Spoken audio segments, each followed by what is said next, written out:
এক সময়ের কথা, সবুজে ঘেরা এক গভীর বনে থাকত একটি শিয়াল। তার নাম ছিল রাঙ্গা।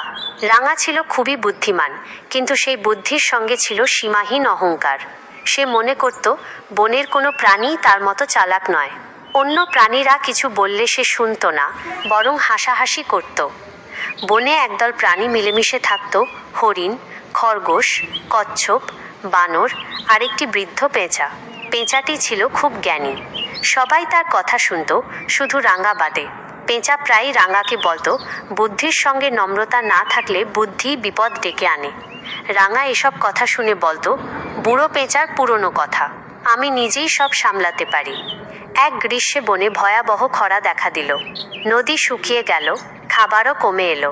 প্রাণীরা সিদ্ধান্ত নিল সবাই মিলে দূরের পাহাড়ের পাদদেশে যাবে, সেখানে নাকি এখনো পানি ও খাবার আছে। তারা দল বেঁধে যাওয়ার প্রস্তুতি নিল।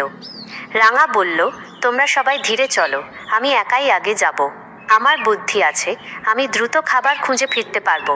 কেউ তাকে আটকাতে পারল না। রাঙ্গা একা পথে রওনা হলো। প্রথম দিকে সব ঠিকই চলছিল, কিন্তু গভীর জঙ্গলে ঢোকার পর সে পথ হারিয়ে ফেলল। সূর্য মাথার উপর, চারদিকে শুকনো গাছ আর কাঁটা ঝোপ। তৃষ্ণায় তার গলা শুকিয়ে গেল। সে বুঝতে পারল একা হওয়া তার ভুল ছিল। হঠাৎ সে একটি গর্ত দেখতে পেল। ভেতরে একটু পানি আছে মনে করে সে লাফ দিয়ে নামল, কিন্তু গর্তটি ছিল খুব গভীর। নিচে নেমে সে বুঝল পানি নেই, আর ওপরে ওঠার পথও নেই। রাঙ্গা ভয় পেয়ে চিৎকার করতে লাগলো। অনেকক্ষণ পর সেই পথ দিয়ে পেঁচা আর বানর যাচ্ছিল। তারা রাঙ্গার কণ্ঠ শুনে কাছে এল। পেঁচা বলল, দেখলে রাঙ্গা, অহংকার মানুষকে কত বড় বিপদে ফেলে। রাঙ্গা লজ্জায় মাথা নিচু করে বলল, আমি ভুল করেছি, আমাকে সাহায্য করো। আমি আর কখনো নিজের বুদ্ধি নিয়ে গর্ব করব না। বানর আর পেঁচা মিলে লতা নামিয়ে রাঙ্গাকে উপরে তুলল। রাঙ্গা কৃতজ্ঞতায় কেঁদে ফেলল। সে বুঝতে পারল বুদ্ধির চেয়ে সহযোগিতা আর বিনয় অনেক বেশি গুরুত্বপূর্ণ। তারপর থেকে রাঙ্গা বদলে গেল। সে অন্যদের কথা শুনতে লাগলো, সবাইকে সম্মান করল।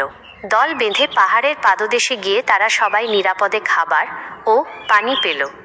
বনের সবাই রাঙ্গার পরিবর্তনে খুশি হলো।